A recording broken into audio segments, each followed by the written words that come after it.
청탁금지법에 저촉됩니다. 허용된다고 보기 어렵습니다. 확인하시기 바랍니다.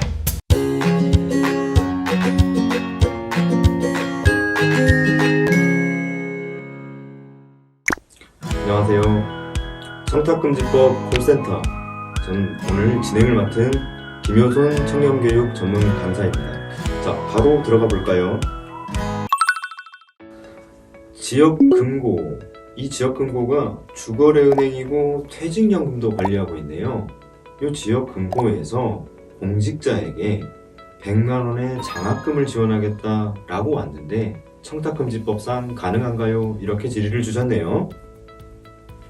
네, 답변 드리겠습니다. 주거래은행이고 퇴직연금도 관리하고 있고 이 경우는 직무 관련성이 있는 겁니다. 따라서 진행 중인 상태가 있는 거죠. 또 하나, 장학금을 줌으로 해서 주거래은행 계약이나 퇴직연금 계약이나 이런 것들을 재계약할 때 뭔가 부당한 영향을 받을 소지가 있지 않을까요? 따라서 이 경우는 직무 수행의 공정성에 영향을 준다고 보입니다. 따라서 이 경우는 허용되기 어려울 것으로 보입니다. 네, 비슷한 사례입니다. 이번에는 사립대학교와 소방본부가 MOU를 맺어서 소방대원이 사립학교에 입학하는 경우에 학비를 감면해준다는 MOU를 맺었나봐요. 요게 청탁금지법상 저촉되나요? 이렇게 질의를 주셨습니다. 답변 드립니다.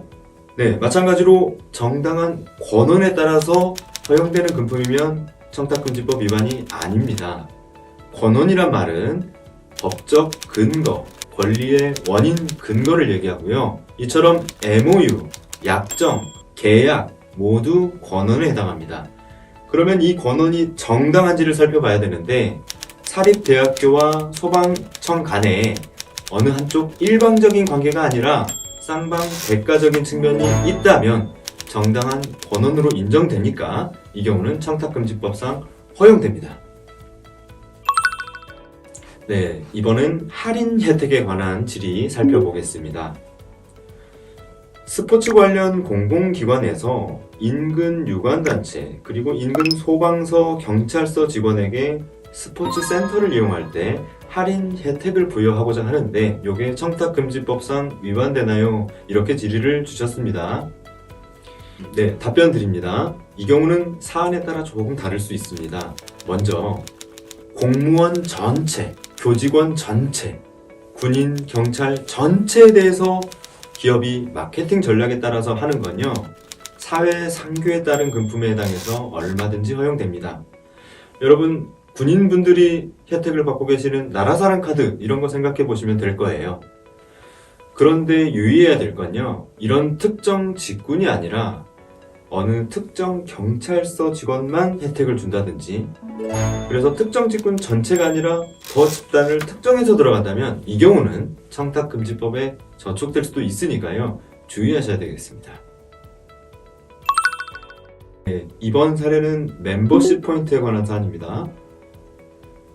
전자제품 업체와 경찰청의 업무 협약을 맺었습니다. 업무 협약의 내용을 보니 연간 최대 50만 포인트를 멤버십 포인트를 제공해 주겠다는 내용인데요. 이게 청탁금지법상 가능한가요? 이렇게 질의를 주셨습니다. 답변 드리겠습니다. 청탁금지법상 정당한 권한에 따른 금품이면 허용 가능합니다. 여기서 권한이란 말이 조금 어렵죠? 권한이란 말은 좀 쉽게 설명하자면 법적 근거, 권리의 근거를 얘기합니다. 더 어렵나요? 업무협약, 계약, 약정 이런 것들은 다 법적인 근거에 해당하거든요. 그래서 정당한 권한이 있는 경우에 해당하거든요.